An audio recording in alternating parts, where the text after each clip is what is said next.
ऐश से सारे के सारे क्वेश्चन पूछ लिए जाते हैं, जिनमें से ऐश 2 को रिजेक्ट करता है और 1 को एक्सेप्ट कर लेता है। ब्रिक कहता है ऑलराइट, तो अब क्योंकि तुमने सारे के सारे फैसले ले लिए हैं तो अब टाइम आ चुका है ये देखने का कि तुम्हारे फैसले सही थे या फिर नहीं। वो एक डिवाइस निकालता है जहां पर वो सारे के सारे क्वेश्चन और ऐश फैसले को फिल कर देता है एंड कहता है कि अब हमें कुछ ही टाइम के अंदर ये डिवाइस बता देगी कि ऐश के फैसले सही थे या फिर नहीं। दूसरी तरफ ऐश, ओल्ड मैन और ब्रॉक तीनों ही कॉन्फिडेंट होते हैं कि ऐश का फैसला पूरी तरह से सही था। वो डिवाइस कुछ टाइम तक स्कैन करती है और फिर रिजल्ट बता देती है। ब्रिक एक स्माइल देता है और अपना हाथ आगे बढ़ाकर कहता है कि कांग्रेचुलेशन, तुमने बिल्कुल सही फैसला लिया था, यानी कि तुम्हारा सेकंड टास्क कंप्लीट हो चुका है। ये सुनकर ऐश, उसके ग्रैंडफादर और ब्रॉक काफी खुश हो जाते हैं। ऐश भी ब्रिक के साथ हाथ मिला लेता है, कहता है मैं 99% श्योर था कि मैंने सही फैसला लिया है, बट फिर भी मैं काफी नर्वस हो रहा था। अब मुझे सुकून मिला है। ब्रिक कहता है बट इतने से ये टास्क कंप्लीट नहीं होगा, तुम्हें उस क्वेश्चन को जिसको तुमने एक्सेप्ट किया है उसको फुलफिल भी करना होगा, यानी कि एक फेनोमेना ट्रेड करनी होगी। ऐश कहता है ठीक है, मैं इसके लिए रेडी हूँ। ब्रॉक कहता है बट ऐश, तुम उस फेनोमेना के बदले कौन सा फेनोमेना दोगे? ऐश कहता है ओ हाँ, इसके बारे में तो मैंने सोचा ही नहीं। वेल, मैं सोच रहा हूँ कि मैं किसी पोकेमॉन का मेगा स्टोन और की स्टोन दे दूं, क्योंकि बिना किसी डाउट के किसी भी पोकेमॉन का मेगा स्टोन और की स्टोन ढूंढना और ऑब्टेन करना काफी मुश्किल होता है, बट फिर भी ये इम्पॉसिबल नहीं है। फॉर एग्जाम्पल, अगर मैं चारजार्ड का मेगा स्टोन और की स्टोन दे देता हूँ तो मुझे कुछ टाइम के लिए डिसएडवांटेज मिलेगा, बट अब मेरे पास इतने स्ट्रॉन्ग पोकेमॉन्स हो चुके हैं कि मैं आसानी से ओरिजिनल वर्ल्ड में जाकर दोबारा से चारजार्ड का मेगा स्टोन और की स्टोन ऑब्टेन करके उसको दोबारा मेगा इवॉल्व कर पाऊंगा, तो इसमें मेरा ज्यादा लॉस नहीं है। ब्रॉक कहता है कि हाँ ऐश, तुमने बिल्कुल सही कहा, बट तुम्हें किसी ऐसे पोकेमॉन का मेगा स्टोन और की स्टोन ट्रेड करना चाहिए जिसको तुम ज्यादा यूज नहीं करते, जैसे कि सेप्टाइल।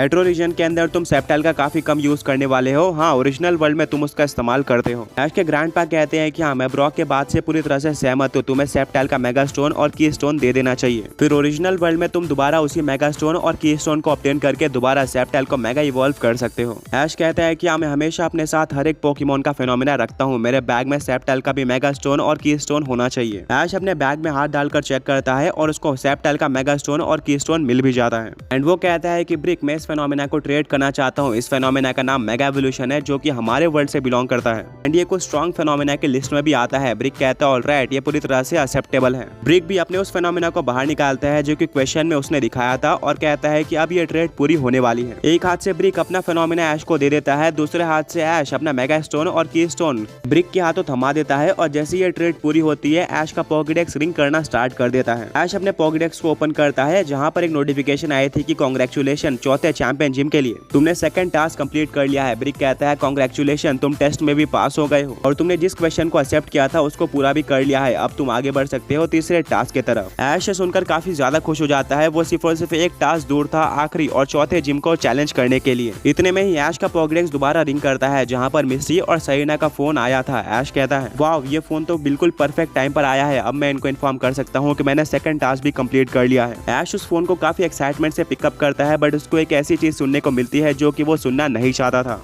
ऐश की अल्टरनेट फॉर्म ग्रैंडर्स की हालत काफी ज्यादा खराब लग रही थी। वो मूवमेंट्स करना बंद कर चुका था। उसने काफी टाइम से आंखें भी नहीं खोली थी, बट हाँ, उसकी सांसें चल रही थी। ये एक इमरजेंसी थी।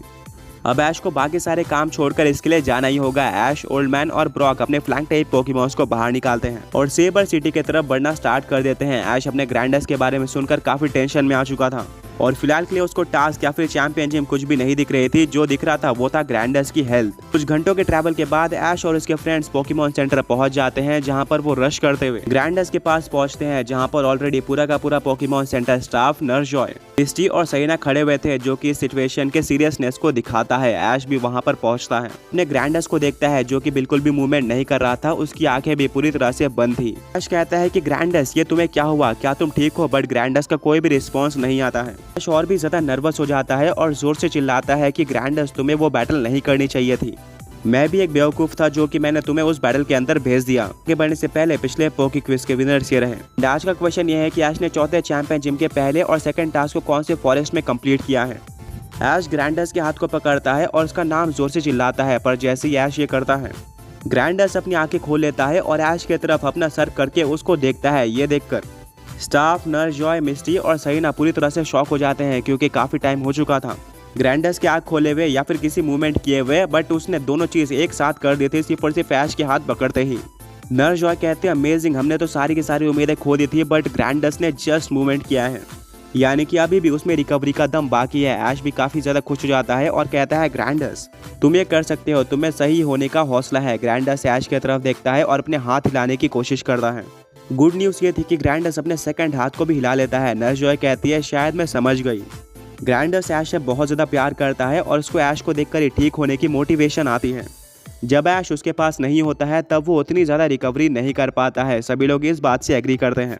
ऐश कुछ देर तक सोचता है और कहता है ग्रैंडस अगर ऐसा है तो मैं तुम्हारे पास ही रुकने का फैसला करता हूँ। नर्स जॉय कहती हैं कि बट ऐश तुम्हें तो पोकेमॉन यूनिवर्स चैंपियनशिप में पार्टिसिपेट करना है, जिसके लिए तुम चौथे चैंपियन जिम को चैलेंज करने के लिए जा रहे थे और उसके टास्क भी कंप्लीट करने के लिए गए थे यहाँ पर मिस्टी और सैना को छोड़कर। क्या यहाँ पर रुकने से तुम्हें और भी ज़्यादा लेट नहीं होगा? ऐश कहता है कि हाँ बिल्कुल मुझे लेट होने वाला है। मैंने ऑलरेडी 2 टास्क कंप्लीट कर लिए हैं चौथे चैंपियन जिम के लिए और अब सिर्फ एक ही टास्क बचता है जिसको मैं कुछ ही टाइम के अंदर कंप्लीट कर लेता और फिर चौथे चैंपियन जिम में पार्टिसिपेट करके उनको डिफीट करके अपने सारे के सारे चैंपियन जिम के बैलेंस को अर्न कर लेता। बट ग्रैंडस के लिए कुछ देर ही सही, पर कम से कम ग्रैंडस के पास रहने से ग्रैंडस की हेल्थ भी अच्छी होगी और वो धीरे धीरे करके रिकवर होगा। मैं तो कभी भी पोकेमॉन यूनिवर्स चैंपियनशिप के टास्क को कंप्लीट कर सकता हूँ और फिर टीम लीडर को चैलेंज कर सकता हूँ और अपनी स्पीड भी बढ़ा सकता हूँ, पर अगर जल्दी के चक्कर में मैंने ग्रैंडस के ऊपर ध्यान नहीं दिया तो उसकी हेल्थ और भी ज़्यादा खराब होते जाएगी। एंड अगर एक बार ग्रैंडस हमारे हाथ से निकल जाता है तो उसको हम कभी भी वापस नहीं ला सकते हैं। सभी लोग ऐश के बात से पूरी तरह से एग्री करते हैं। टास्क को करने में थोड़ा लेट हो सकता था पर ग्रैंडस की हेल्थ के लिए बिल्कुल भी लापरवाही या फिर देरी नहीं की जा सकती थी। इसीलिए ऐश, ब्रॉक, मिस्टी, सैना और ओल्ड मैन सभी ग्रैंडस के पास रुकने का फैसला करते हैं और जब वो पूरी तरह से रिकवर हो जाएगा तभी वो टास्क पूरा करने के लिए जाएंगे। तभी ग्रैंडस के फेस पर एक स्माइल आती है जिसको देखकर सबके फेस पर भी एक स्माइल आ जाती है। ऐश के ग्रैंडपा कहते हैं कि शायद ग्रैंडस हम सबकी बातें समझ गया है और उसको पता चल गया है कि अब ऐश उसके पास ही रहने वाला है जब तक वो रिकवर करता है। नर्स जॉय कहती है यह तो काफ़ी ज़्यादा अच्छी बात है। अगर ग्रैंडस के पास रिकवर करने का फैसला आ चुका है और वो खुश हो गया है तो यह हमारे लिए सबसे ज़्यादा बड़ा पॉजिटिव पॉइंट है। अब हम ग्रैंडस के ऊपर और भी ज़्यादा अच्छी तरीके से काम कर सकते हैं। नर्स जॉय अपने पूरे के पूरे स्टाफ को इन्फॉर्म कर देती हैं कि अब हमें ग्रैंडस के लिए और भी ज़्यादा ख्याल रखना है। वहाँ पर ग्रैंडस के लिए लंच आ जाता है। उसने काफ़ी टाइम से खाना नहीं खाया था बट क्योंकि अब ऐश पास आ चुका था वो इस बार का लंच कर लेता है।